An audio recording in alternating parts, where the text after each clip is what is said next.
All right, just covering dimensionality again.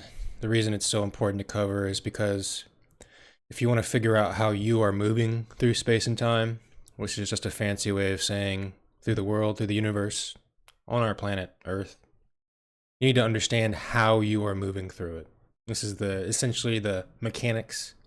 Now we can talk about what mechanics means, but we like to put labels on way too many things. Now, in order for me to do that, let's just briefly cover what dimensionality is and talk about where you exist in it.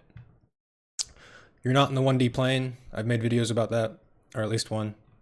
You're not in the 2D plane. You're over here in the 3D plane.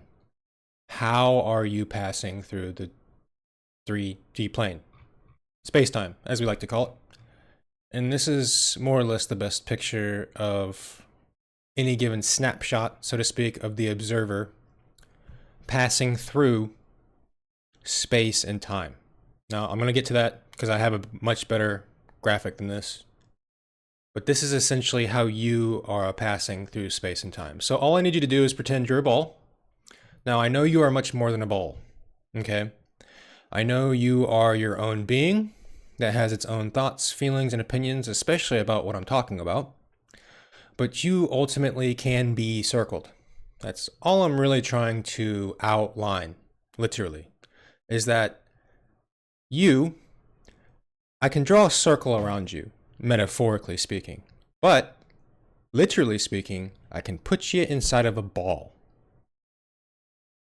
We all accept that? Cool. How this ball, Newton figured out, or someone figured out after or before, passes through space and time is always with respect to time. And it also, Newton figured out, but never really kind of wrote down in a way that we can credit him for, was that this is all directly relative to each other. We would not be talking about any of the events, we would not be talking about this ball passing through a plane, if time was not going with respect to it, this event that's happening. So what we're talking about is we're talking about taking snapshots of the observer as they move through time. Now we can get closer and closer to any individual second or any moment in time. I'm not going to harp on that, excuse me. This is all about dimensionality. This is all about you, how you pass through time. I can circle you. We're all cool with that? Thanks.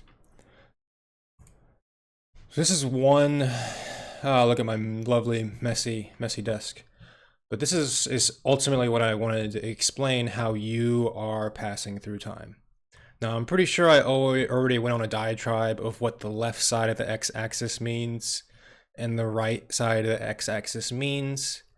But that's essentially my attempt to understand psychology as it applies to us today.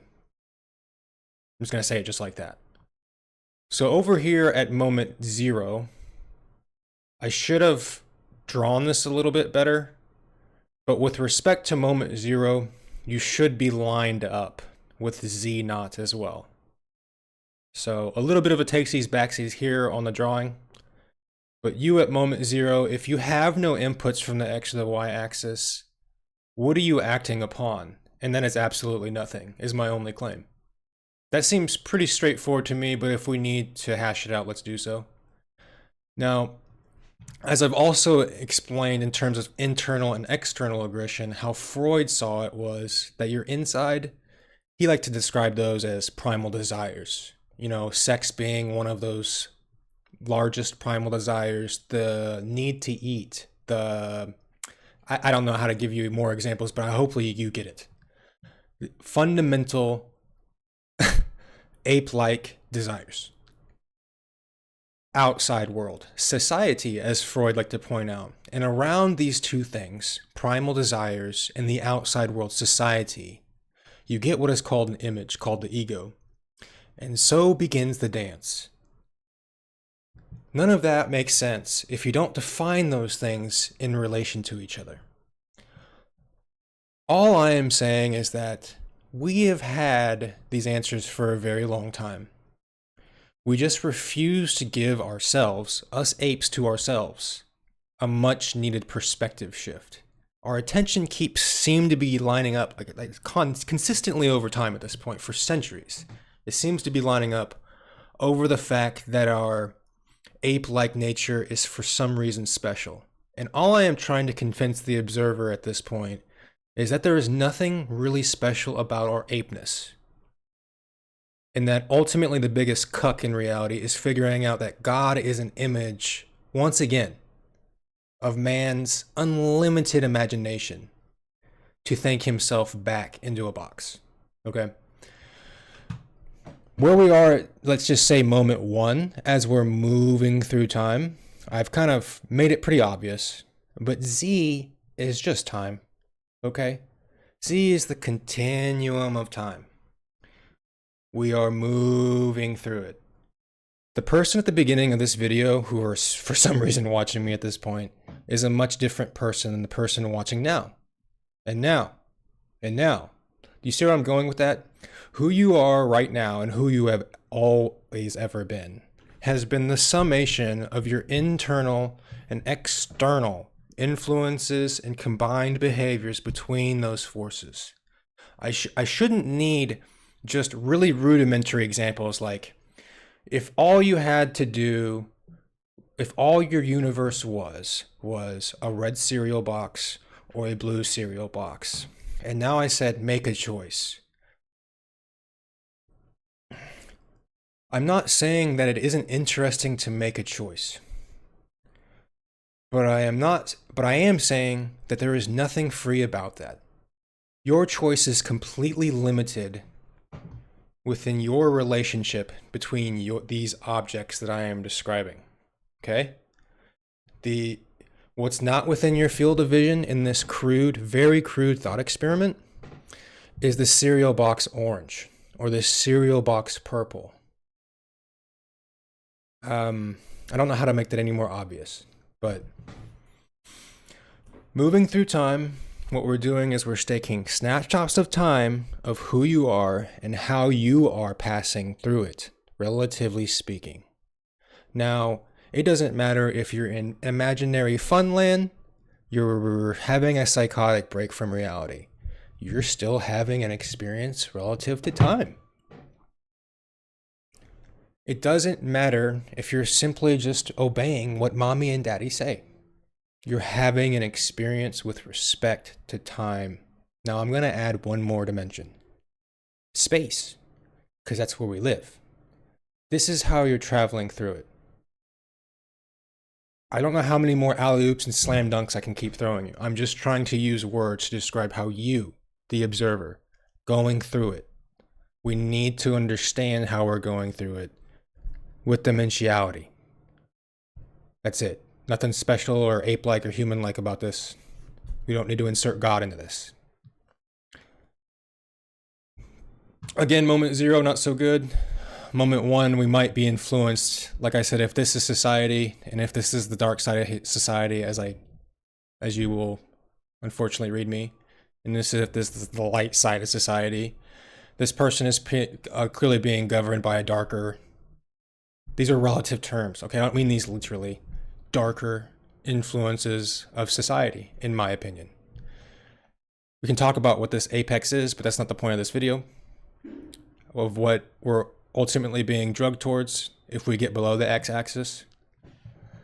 But we're just going to keep moving through time. Now this should be, it is. Say we're now on the lighter side of our primal desires. Let's just say we're going on a date with someone we like. Let's just say we're learning a subject that we like. Let's just say we're not harming anyone else in any relative physical way.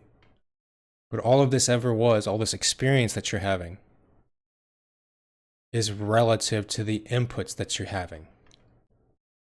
I don't mean to psych you out with words, but all you have ever been has been a relationship to your inputs. Now we're going to keep going. This is kind of where you are as you keep picking up the time scale. You know what I'm saying? This could just be moment zero. Remember, this was supposed to be a line at the z-axis, because how can you be over here if there's, no time that's gone by? That's my bad. Over here at moment one, you're over here at moment 2, you're over here at moment 3, 4, 5. I'm just simply trying to say that this is what you are at any given moment in time. We can extend this to say times in the future. We can start imagining things, such as when you form right angles to the third dimension. I mean, that kind of complex field has put apes on the moon. But this is how you, the thing I told you I could circle at the beginning of this, is moving through time.